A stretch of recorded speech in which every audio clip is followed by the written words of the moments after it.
India news Haryana, अपनी बोली अपना चैनल।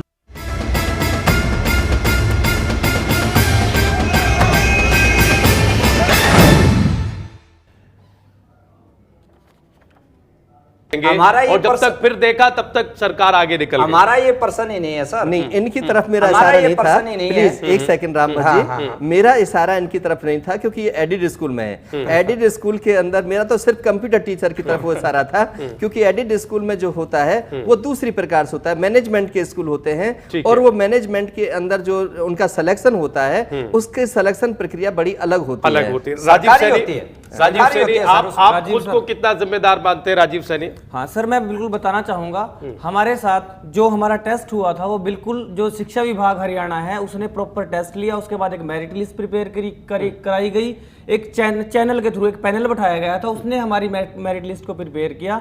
उसके बाद हमें स्कूलों में नियुक्त किया गया। और मैं एक चीज और आपको बताना चाहूंगा, हम सभी लोगों की जो योग्यता है वो बीटेक, एमएससी, एमसीए और इवन पीएचडी है हमारे में से कुछ लोग। तो इससे ऊपर योग्यता क्या हो सकती है? इतनी बड़ी योग्यता रखने के बाद, प्रॉपर चैनल, एक टेस्ट देने के बाद, जो एक सरकारी नियुक्त एजेंसी है, इसी नियुक्त एजेंसी के थ्रू जो सीडेक मोहाली सरकारी नियुक्त एजेंसी है, उसी के थ्रू गवर्नमेंट ने स्कूल इंफॉर्मेशन मैनेजर्स को रखा है स्कूल में, जो प्रिंसिपल के ऊपर भी, जो हेडमास्टर्स जो है स्कूल में उनके ऊपर भी वो कमांड करते हैं। तो वही क्वालिफिकेशन हमारी है, वही क्वालिफिकेशन उस यहीं पर एक छोटा सा प्रश्न है मेरा, जो आप कह रहे हैं कि पीएचडी होल्डर भी कंप्यूटर टीचर स्कूल के अंदर आ रहे हैं, तो सबसे बड़ा प्रश्नवाचक चिन्ह लग जाता है कि जो पीएचडी होल्डर है, डॉक्टरेट डिग्री जो कर रहा है, उसे कॉलेज में लेक्चरर प्रोफेसर लगना चाहिए। कंप्यूटर टीचर में आने की उसे जरूरत नहीं है। मैं इस चीज का मैं बिल्कुल आंसर मैंने जो प्रश्न कहा था उस प्रश्न पर आइएगा। मैं जो कह रहा हूं, क्योंकि मैंने इस प्रक्रिया को बहुत नजदीकी से देखा, 100-200 आदमियों से मिला हूं, उनकी बातें मैंने सुनी है, उनकी लिखित में भी एप्लीकेशंस मेरे पास में है कि जिस प्रकार से प्रक्रिया होती है, सरकारी मुद्दा,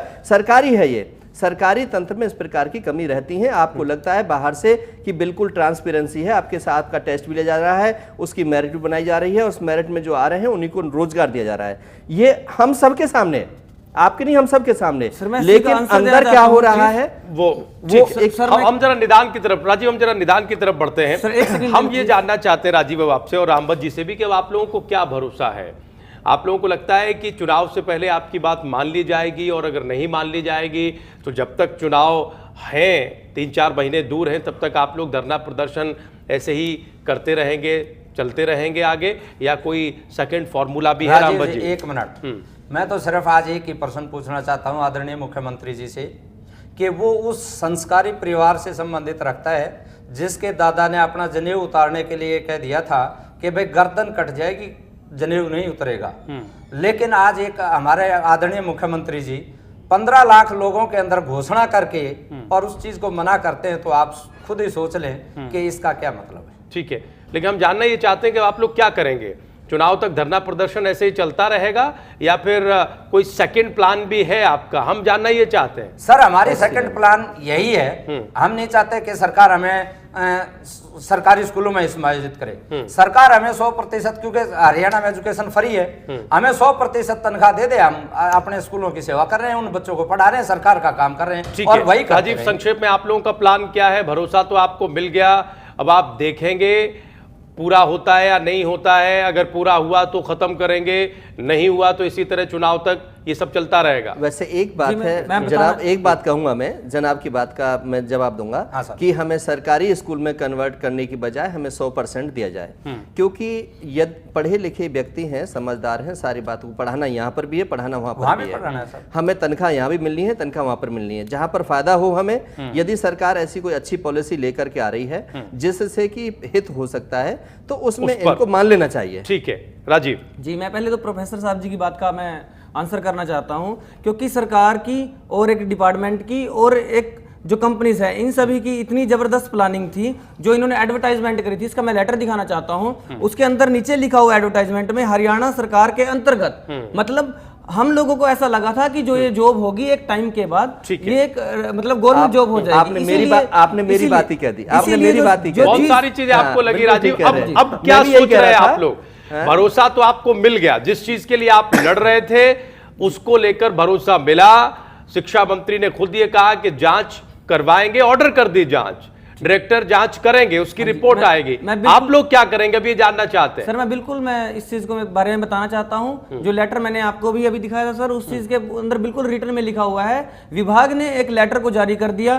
कंपनी को दे दिया गया, 31 मार्च तक का उनको समय दिया गया कि इसके ऊपर एक्शन हो और जो जो गलतियां हुई हैं उनको सुधारा जाए, लेकिन नहीं हुआ। पर कोई भी कार्रवाई नहीं हुई। इसीलिए आप लोग भरोसा कर, तो अब ये लड़ाई चलती रहेगी आप तब लोगों तक की? चलती रहेगी जब तक कि हरियाणा के कंप्यूटर शिक्षकों के साथ इसी तरह से भेदभाव होता रहेगा। हम फाइनल कमेंट के लिए संजय के पास जाएंगे। संजय, इन सारे मसलों का कोई हल निकलता दिख रहा है आपको या नहीं दिख रहा है? ये चुनाव से पहले और चुनाव के बाद चाहे जो भी नई सरकार बने, इनकी स्थिति कुछ ऐसी रहनी है, या फिर सरकार अपने तौर पर कुछ रेवड़ियां बांटने की कोशिश करेगी जिससे कि वो अपनी छवि सुधार ले?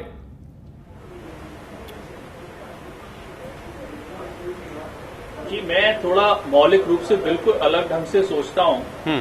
अगर आप पूरे एडवांस वर्ल्ड को देखें तो वहां पे जो शिक्षा का जिस तरह से हमने गांव के लेवल पे शिक्षा के ढांचे को कमजोर किया है जी, उससे ऐसा हुआ कि बहुत सारी प्राइवेट इंस्टीट्यूशंस आए और अल्टीमेटली हमारे पास ये अनुभव है कि पिछले 20-30 साल में प्राइवेट इंस्टीट्यूशंस इतने लंबे के टाइम के बाद उतनी क्वालिटी सर्विस नहीं दे पा रहे, क्योंकि पहली बात तो टीचर को रखते हैं बिल्कुल औने पौने पे।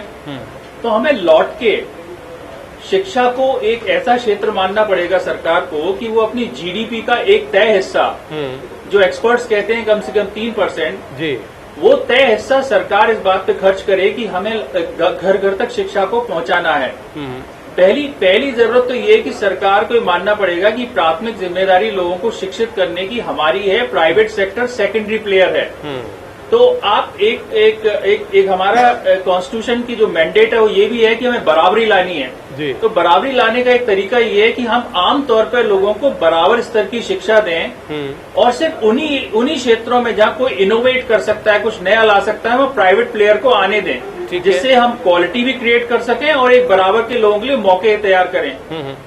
बड़ी दुर्भाग्य की बात यह है कि दुनिया भर में स्टडीज हैं कि इकोनॉमिकली अगर आप 2 क्षेत्रों में खर्चा करते हैं तो उस पर कोई स्लो डाउन, कोई मंदी का फर्क नहीं पड़ता। शिक्षा और स्वास्थ्य उसमें से नंबर 2 पे आता है। पहले पे रोड सेक्टर है और नंबर 2 पे ये क्षेत्र आता है। अगर मंदी भी आ जाए तो कोई अपने स्कूल से बच्चों को नहीं निकालता है। ठीक है, दुर्भाग्य की बात है कि हमने स्थिति को नहीं समझा और हम लगातार हमारा शिक्षा में जो लोगों पे खर्च है वो घटाते चले गए।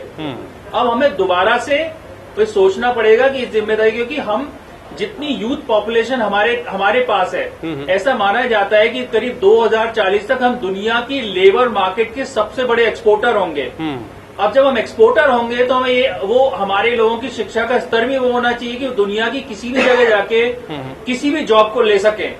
उस हालत के लिए सरकार के पास ज्यादा वक्त नहीं है, उन्हें दोबारा से क्वालिटी एजुकेशन घर घर संक्षेप में दुर्भाग्य की बात यह है, दुर्भाग्य की बात यह कि संवेदनशील मसले को सरकार सबसे नीचे रखती है। समय बहुत कम है, हम छोटे छोटे कमेंट लेना चाहेंगे। संजय सिंह साहब, बहुत संक्षेप में। बिल्कुल, संजय भाई कह रहे थे कि प्राइवेट स्कूलों जो शिक्षा दे रहे हैं उसमें गिरावट आ रही है, लेकिन मेरा मानना यह है कि सरकारी स्कूलों में जितना सरकार पैसा खर्च करती है कि एक लेक्चरर जो होता है, पीजीटी जो होता है, उसको कम से कम 55 से 60 हजार मिलते हैं जी। और स्कूलों में जाकर के मैंने देखा है कि किसी साइंस के बच्चे 15 हैं, कहीं 5 हैं, कहीं 10 हैं। गांव देहात की बात कर रहा हूँ जहां पर 5 लेक्चरर है। 5 लेक्चरर का मतलब 2.5-3 लाख रुपए तो उनकी सैलरी पर मंथ की निकल जाती है।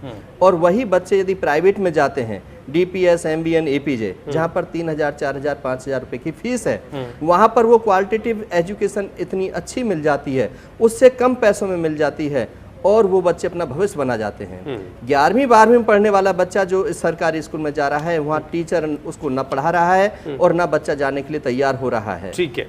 और लेकिन सर मैं इसमें थोड़ा सा बताऊंगा कि आप हरियाणा बोर्ड का रिकॉर्ड उठा करके देख लीजिए। ठीक, जब से बोर्ड बनाया है, एडेड स्कूलों का रिजल्ट प्राइवेट और गवर्नमेंट स्कूल दोनों से ऊपर रहा है। हरियाणा सरकार को रिजल्ट बनाने के लिए एडेड स्कूलों का सहारा लेना पड़ता है। हमारे स्कूलों के अंदर शिक्षा का सत्र आज भी वही है जो पहले था। बहुत शुक्रिया हमारे सभी मेहमानों का स्टूडियो में आने के लिए, चर्चा में शामिल होने के लिए। नजर इस बात पर रहेगी कि सरकार शिक्षा जैसे मुद्दे को लेकर संवेदनशीलता दिखाती है या नहीं दिखाती है, या फिर शिक्षा को लेकर भी चुनावी नफा नुकसान ही सरकार के नजरिए में ज्यादा रहता है। जैसा संजय हमारे सहयोगी कह रहे थे, सबसे ज्यादा नुकसान इससे हमारे समाज का ही है। आने वाले दिनों की जो चुनौतियां हैं उसको हम शायद ठीक से नहीं समझ पा रहे हैं। बड़ी बहस पे आज के लिए बस इतना ही, लेकिन आप कहीं जाइएगा नहीं, इंडिया न्यूज पर खबरें जारी हैं। थोड़ी देर में हम फिर हाजिर हो रहे हैं।